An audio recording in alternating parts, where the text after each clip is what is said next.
Hi, and welcome to Fuck Around and Get Paid, the podcast that's here for people who want to have fun, make money, and make a big-ass contribution while you do it. If that's you, welcome. I'm your host, Jennifer Liss, and in this episode, we're going to talk about, the art of de-influencing your business.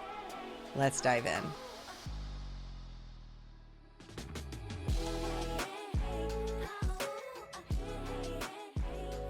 Hello, my friend. Welcome back to the podcast. What do I mean when I say de-influencing your business? Well, I'm going to tell you what I think I mean by it, and I'm going to tell you my own path and what I think I'm going to be learning on this journey and what I think I'm going to be doing on this journey.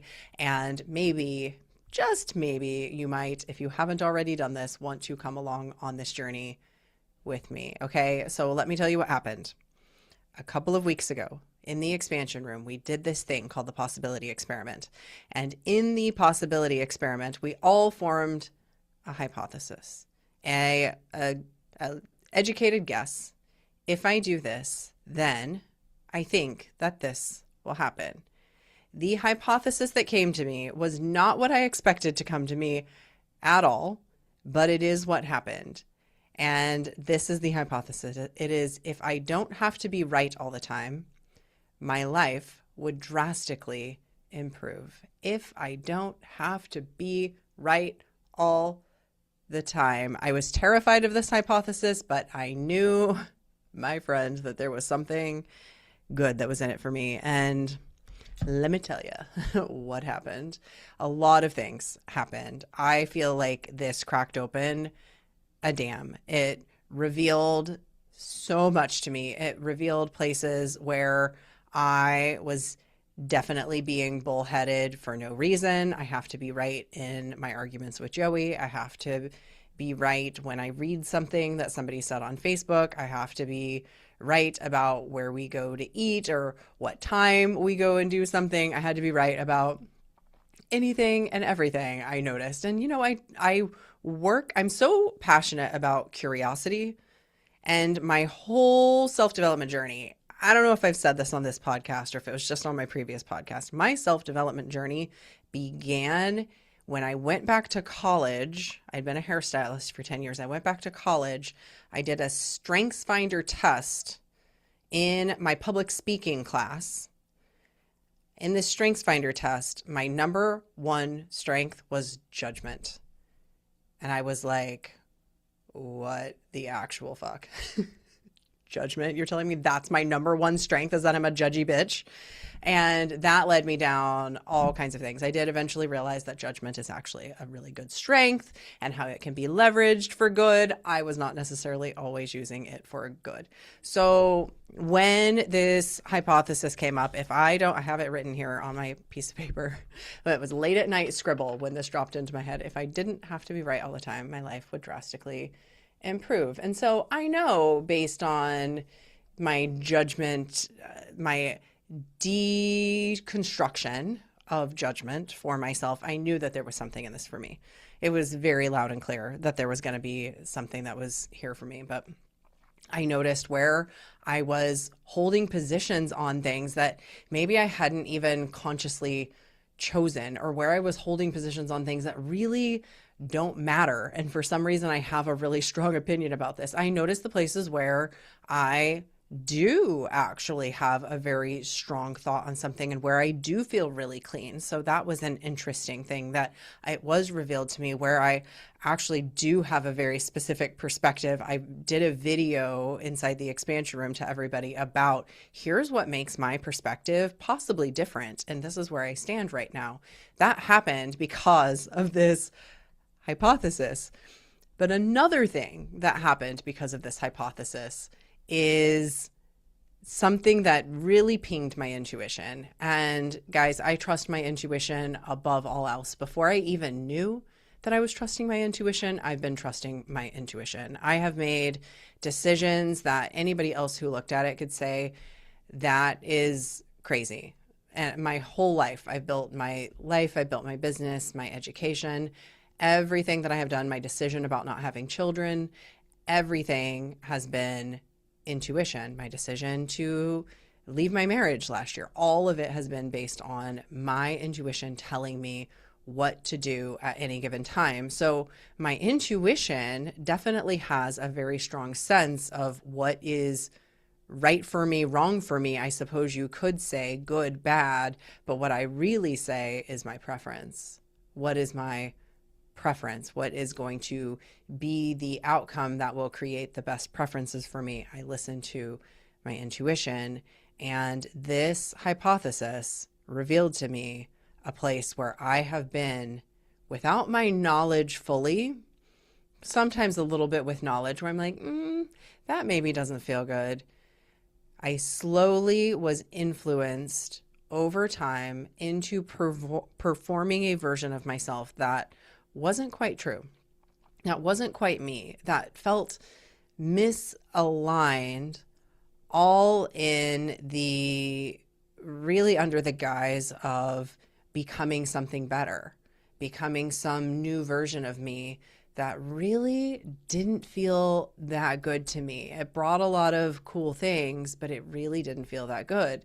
And so I want to make a line in the sand for myself. And I wrote a Substack article about this the other day, and I think we might pop this video from this podcast up on Substack too, that I don't want to do many of the things that I feel pressured to do right now. And I don't want to do many of the things that I actually have been actively doing right now because they are misaligned with who I am, what I truly believe, and the direction that I feel like I am going and that the world is going. And this is why I want to share this with you. And I'm going to loop back around to this, okay?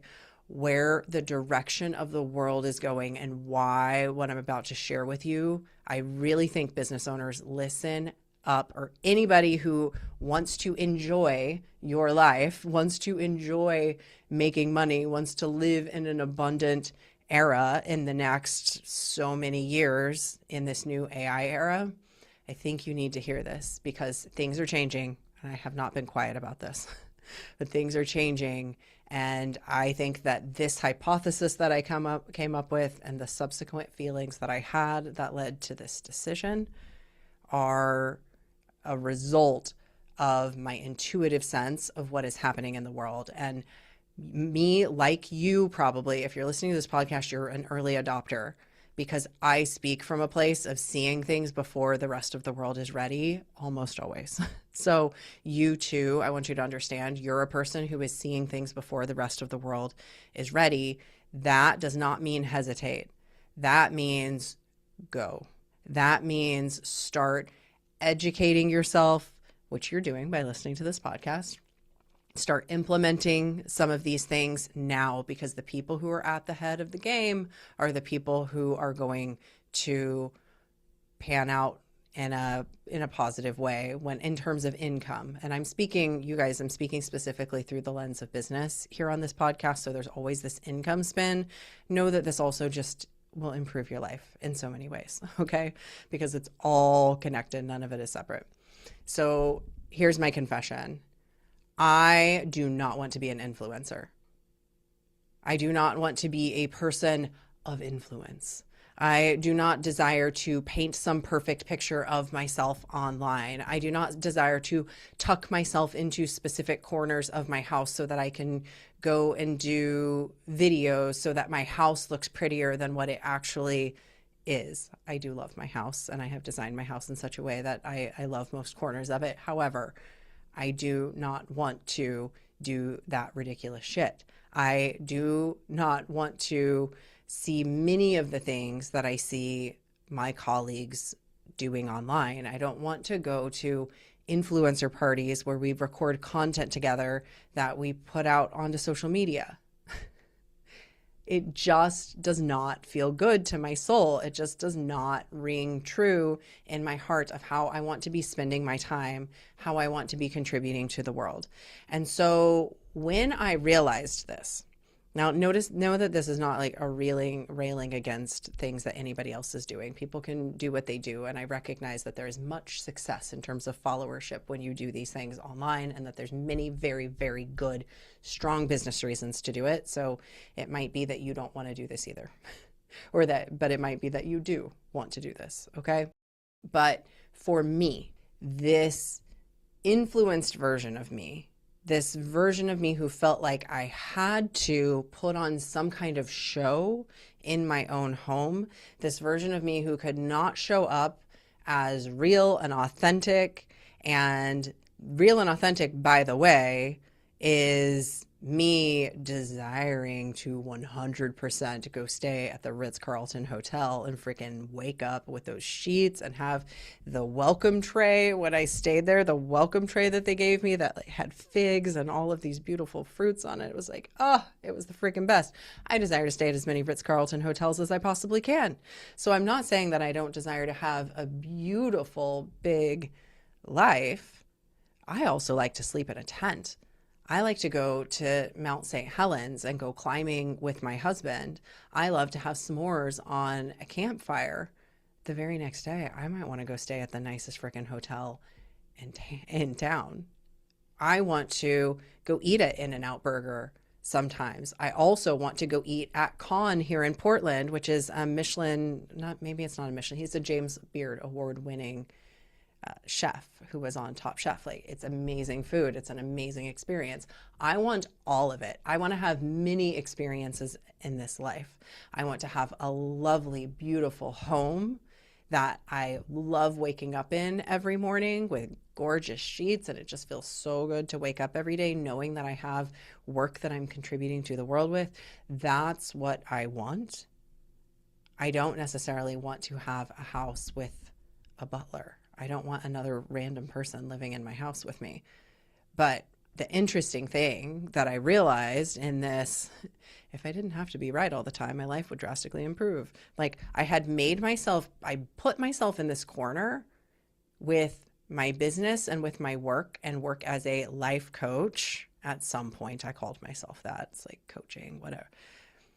In this work, I put myself in this corner mentally of having to continue to somehow uphold some ideal that I felt like I was constantly not quite living up to. And it was leaving me in a space of feeling like an imposter, or like I had to put on something. And I say all of this, one, because it's just setting me free, and I want to say it, and I because I'm feeling it, and I always know when to trust my intuition to share something out loud.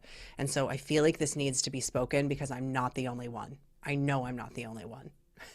If it's happening for me, it's happening for somebody else. And there's other people who feel like in this social media era of getting all the followers, we got to put on some show. We got to pretend that we love, that we're dancing in our kitchen on a day when we are literally crying into a plate of mashed potatoes because it feels like everything's fucking falling apart and the sales aren't going well, or whatever's not going well, or we, don't like the job that we're doing and we're trying to get out of it or whatever. But then there we are, just fucking dancing on social media. Woo! Shaking out my nervous system, baby. Yes, I do shake out my nervous system all of the time. And I love that stuff. And I dance a lot. My husband will tell you. I dance through the house all the time. I do all of my nervous system practices. But that whole performative thing, I'm fucking done. I am not doing it. I'm not doing it anymore, unless it's got to be genuine. It's real or bust for me. And that's just the truth of it. And of course, there were moments where it 100% was real. It was the experience that I was working toward, and it was really good. I did all kinds of fun things in the past few years, and I loved it. And I want more of some of those things. But I also now have new knowledge. That's with this. If I didn't have to be right all the time, I'm like, oh, I'm trying to prove myself right about things that I don't actually care about anymore. I did there for a while. I thought I was striving for that, but then I had it. And I was like, dude, how annoying. You've got like 5 people constantly in your house all the time. Are you ever alone? That is not for me. I am a cave dweller. I do not want people living in my house all the time. I do not want this experience. This does not feel good to me. This is not for me. So, all this to say, how did we get here? Like how do we get here? How did we get to this point of feeling like we have to uphold this picture of our lives, especially in the coaching industry, but this can be in other things too. Many people who are doing many things online are feeling like this is what you have to do if you have an online business. It's just what you got to do. Just buck up, buttercup. Put on your dancing shoes, go shake your hips for the camera, go pop your boobs out so that you get more views. The influencer era has sold us this very specific ideal. It's like this millionaire lifestyle, this perfectly healed nervous system, this optimized body, this way of working toward being 200 years old. I don't know that I don't really desire. Do I desire to be 200 years old? Do I want to optimize my health to that point? I guess maybe, but not if everybody else isn't there with me. That's like, I always think about vampires, man. That's like a miserable life. You're just watching people live and die. Those are destinations that somebody else chose that isn't even real. The point is not to optimize your nervous system so that it's perfect. The point is to create a beautiful window of tolerance that you can dance in. Anybody who studied with me, you know that. You know this. You know that I believe this. The whole point of life is so that we experience contrast, so that we experience the fun, the play, the joy, the ease, which feels even more playful, more joyous, more easeful when we experience the things that feel a little bit harder, that feel like a little bit of a struggle. We want both. We do not just want one of those things. You would be miserable. Studies prove it. If you just float through life, you will become miserable. That's not what people want. And when I say fuck around and get paid, and when I talk about like being joyous and having fun and just living your life with ease, you're going to want to find some struggle. Like we do want that. We want the challenge. We want to work toward excellence. You want that. Your soul wants that. It didn't come here. Maybe some people's did just come to be a fish, but I don't think that most of us did. Most of us came because we want to experience what it's like to be on this earth, what it's like to be in a human body. So I think that in particular, the wellness industry, coaches and healers and fitness, we all really got swept up in this moment. And you can see it in the technology that we created. We created the Aura rings and the Apple watches and all of these biometric tools to try to optimize our health. That's a reflection of our consciousness, guys. So is social media. This optimal number of followers. I got to get to 1 million. Now I got to get to 4 million. Now I got to grow it. That constant striving, that ideal is a reflection of our consciousness. We created that because we felt like we had to be better. But here's what I want you to hear. This is what's changing, and it's going to be big, and it's already happening. But again, we're futurists, so we're a little ahead of the game. The tide is turning because once everybody is thinking something and once everybody is doing something, something quietly starts to shift away from that, because the pendulum is always swinging, and it has swung. Could it get any further to the influencer side of things? Seriously, the ideal that you're living up to is, can I get to 1 million followers? What the fuck? Like, and it's great, by the way, people who do, and it's really, really great. And would I love that if that was me? You know, we might be having a different conversation, but that's not been my life path for a reason, right? The tide is turning because people don't want that anymore. It's almost becoming, for the people of influence, it's becoming almost a commodity. It's like, so it's going to swing back. It's going to swing back, and it already is swinging back. People are tired of it. They don't want the fake ideal anymore. And the people who have been striving for that, they already did it, they've done it, and they're going to come start doing something else. And everybody's going to follow along with them too, because they're tired of it. They did it. It's done. Let's go do something else. So Here's where it's all going. And again, I'm predicting based on what my intuition is saying that the world feels really unsteady right now. We are in this big moment of change. We've got AI coming in. There's this whole AI is taking our jobs. By the way, AI is not taking your jobs. Your jobs are getting replaced by somebody who knows how to use AI. So if you're afraid of AI taking your jobs, go learn AI so that you can be one of the people who uses AI to replace the jobs. This has been happening for all of human history. It happened with the printing press. It happened with the plow. It happened with the internet. It will continue to happen throughout all of human history. So you can cry all day about your jobs being taken away, or you can just go learn the tools that are replacing the job and be ahead of the game. Choose your path. Choose your own adventure, my friends. But when things are in this moment of incredible unsteadiness, which I predict will be quite a stint here. We're going to be in a stint of unsteadiness for a while. People are going to begin to reach for things that feel true. And so that's already happening.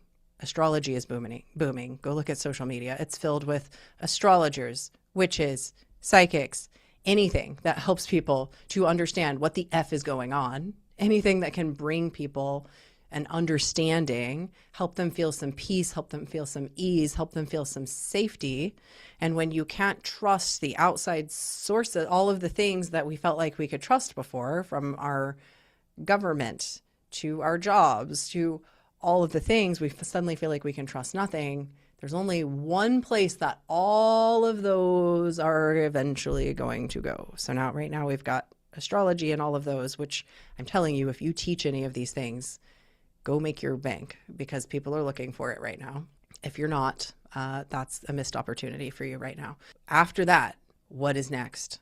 What is next for all the people who think that they can find their answers in astrology, that think that they can find all of their answers in a psychic reading? All of the people who are really good astrologers, who are really good psychics, who do any human design work, what do you know? What do you know? It's not about the tool. It's about the person using the tool. It's about intuition. It's about the source. It's about humans learning how to trust themselves. Authenticity is going to be the most valuable. I will stand on this all day. Authenticity is not a trend. It is the predictable response to a world that feels unsteady.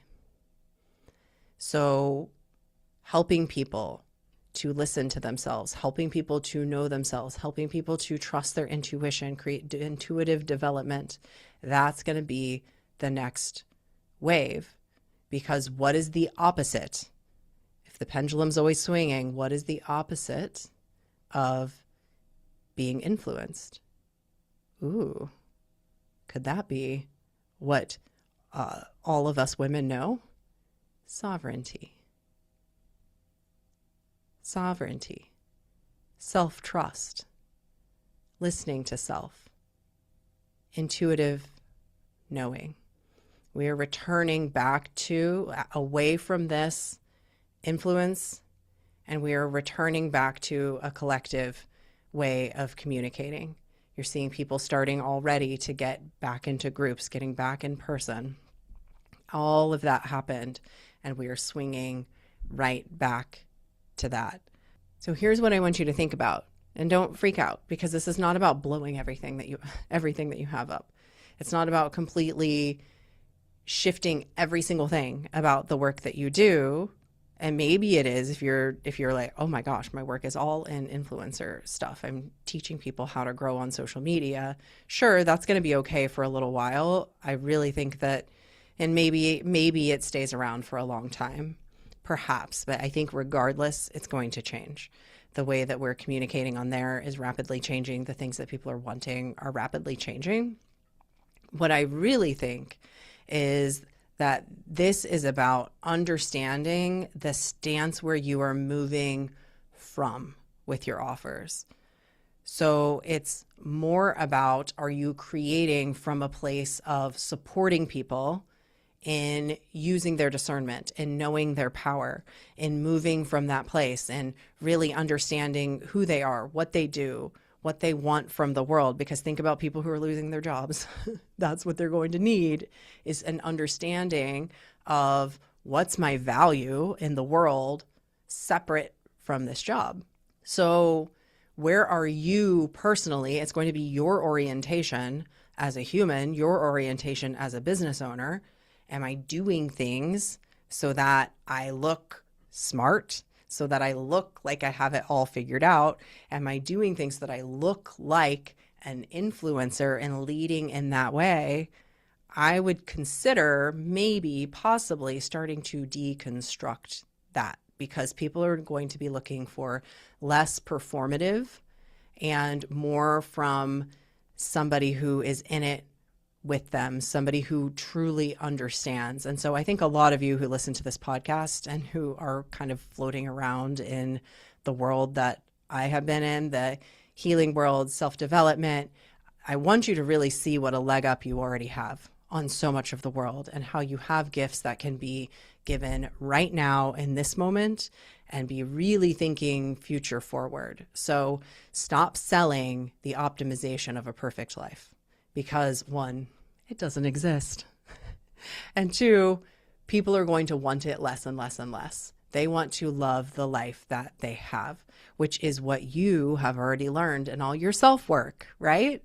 We've already learned this. Like, that's actually what matters. Oh, I never wanted that at all, but we're about to see a big ass wave of people who wake up to that, and they're going to need you.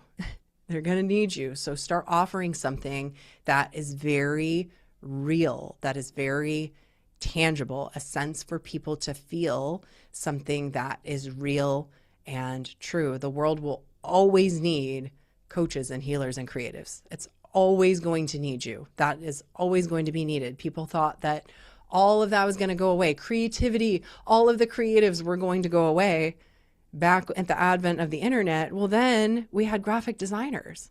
And now graphic designers are crying, AI is taking my jobs. Well, you didn't even exist before we had the internet. Everybody was crying about taking their paintbrushes. So just understand that the next wave is always there. Human creativity will always be there. And do you want to use your creativity? Here's a real question for you. Do you want to use your creativity to paint a perfect picture of a life that you have to continuously strive for, and go put yourself in a corner of your house so that you can do a perfect Instagram live? Or do you want to get to live your actual life and support people from that place? So this hypothesis of mine, it really deconstructed a lot of things for me, has had me thinking a lot about this, and will continue to have me thinking a lot about this, and how I want to build what I am building, where I am building from, who I am inviting into this experience with me, where it is that I am contributing. Now, I'm saying this out loud in the most open way possible so that I can free myself and untether, the name of my previous podcast, I can untether myself from any and all expectations, because some of my clients won't come with me on this. Some of my clients will continue down that journey because it's the journey that they might desire to be on. That might be the right place for them right now, and that's great. We've all got our place where we want to be, but that's not what feels true in my heart. It's not what feels true in my soul. So my version of a good life continues to evolve, just like it will continue. It has always continued to evolve. And what feels good to me right now is being so real and so authentic, and sharing everything that I learn along the way with this community and in even closer proximity, and teaching the things that I've learned inside of the expansion room. So I love that you're here with me. I love that you're learning along with me. I'll continue to share from this very true and real, authentic place, as honestly I always have. It's so funny too when we have these ahas and then we look back and we're like, I was just saying the same thing all along, but it felt like this, it always feels like this big, oh, that's happening. So I know you know what I mean. So there's also a full article on Substack where I outlined some of my thoughts here, and I'll continue to write in that space. And we are always deep diving on these things in lives inside of the expansion room as well. So my number one message to this podcast is trust yourself, listen to yourself. And if you want to make money in the coming 5-10 years, start teaching other people how to do it too in your very special, unique way, and you're going to thrive. I truly believe that you're going to thrive. If you learn some marketing expertise, again, that's what I'm so passionate about teaching it in the expansion room. Learn a little marketing expertise, get a little sales under your belt, start to feel safe in those areas where you don't, whether it's marketing or sales or the tech, and you will soar in this era. And I want that for you in whatever way you want it for yourself. Sending you so much love. I hope you enjoyed this episode. If you did, go leave me a review. Go to Apple Podcasts, scroll all the way down to the bottom and leave me a special note. You don't actually have to have, by the way, an Apple phone in order to leave a review on Apple Podcasts, and it would be the greatest gift in the world for me. If you want to join me in the expansion room, you can go to jenliss.com/expansion and hop in. I would love to see you in there with us. Thanks for listening, and I'll see you next time.